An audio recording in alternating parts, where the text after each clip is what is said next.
इस वीडियो में हम बात करेंगे कोडिंग क्या है, कोडिंग में लैंग्वेजेस क्या होती है, प्रोग्रामिंग कैसे होती है और कौन कौन सी लैंग्वेज किस लिए काम आती है और किस किस पर्पस में काम आता है कोडिंग। कोडिंग का मतलब होता है कंप्यूटर को इंस्ट्रक्शन देना। कंप्यूटर अपने आप कुछ नहीं जानता, आपको जो भी काम करना है उसको इंस्ट्रक्शन देना पड़ेगा।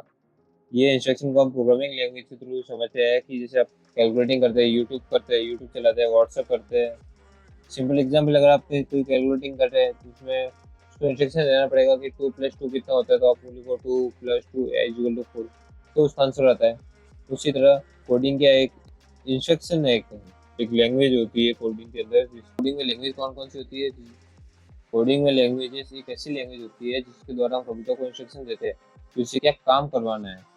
जैसे हम इंसान हिंदी में इंग्लिश बात करते हैं तो उसी तरह कंप्यूटर को कोडिंग लैंग्वेज आती है।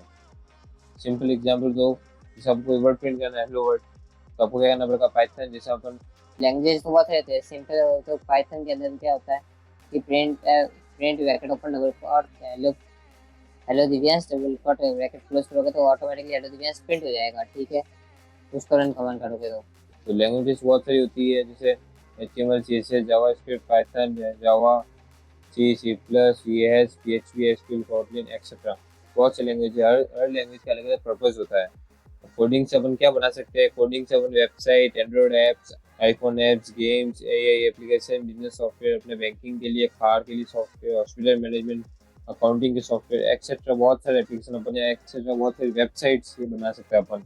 कोडिंग का मेन फील्ड में क्या काम आता है? जैसे अपन वेबसाइट बनाने सीख रहे हैं तो वेबसाइट के लिए अपन को HTML, CSS, जावा, नोड.js करना पड़ेगा। ऐप बनाना सीखना है तो उसके लिए कोटलिन, जावा, स्विफ्ट, फ्लटर इस तरह की सीखने पड़ेगी। डाटा साइंस के लिए पाइथन, SQL, 8 तरह की लैंग्वेज सीखनी पड़ेगी। और आर्टिफिशियल इंटेलिजेंस सीखना है तो उसके लिए Python, data learning, deep Python, machine learning, deep learning. Cyber security के लिए आपको लिनक्स, नेटवर्किंग, पाइथन। और अगर आपको गेम बनाना सीखना है तो गेम गेम बनाने के लिए यूनिटी, अनरियल इंजन, CS और C++। सॉफ्टवेयर डेवलपमेंट के लिए आपको जावा, C++, पाइथन और CS ये सीखना पड़ेगा।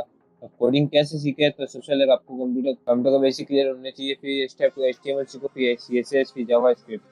देन बाद में गिटहब बनाओ, फिर उसके अंदर अपने प्रोजेक्ट बनाओ, अपने पोर्टफोलियो बनाओ। जितने ज़्यादा प्रोजेक्ट करोगे उतने ज़्यादा आपकी क्लियरेंस होगी।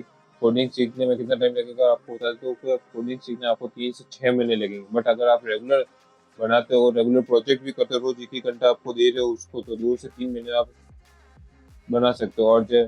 और 6 से 12 महीने में आप एकदम क्लियरेंस हो जाएगी कोडिंग टेस्ट। कोडिंग से आप कोडिंग में कौन कौन सी जॉब मिलती है? कोडिंग में बहुत सारी जॉब्स होती है, जैसे web development, front end developer, back end developer, full stack developer, app development, software engineer, AI engineer, data science, cyber security, game developer etcetera. अब मैं बता रहा हूँ कि क्या कोडिंग में मैथ जरूरी है। वेब डेवलपमेंट में बेसिक मैथ ही काफ़ी होती है। वेब डेवलपमेंट हो गया, डाटा साइंस हो गया, यही हो, ग्राफिक प्रोग्रामिंग में मैथ का ज़्यादा इंपॉर्टेंट नहीं होता है। आपको अगर नॉर्मल मैथ आ रही तो भी आपका काम हो जाएगा उसके अंदर।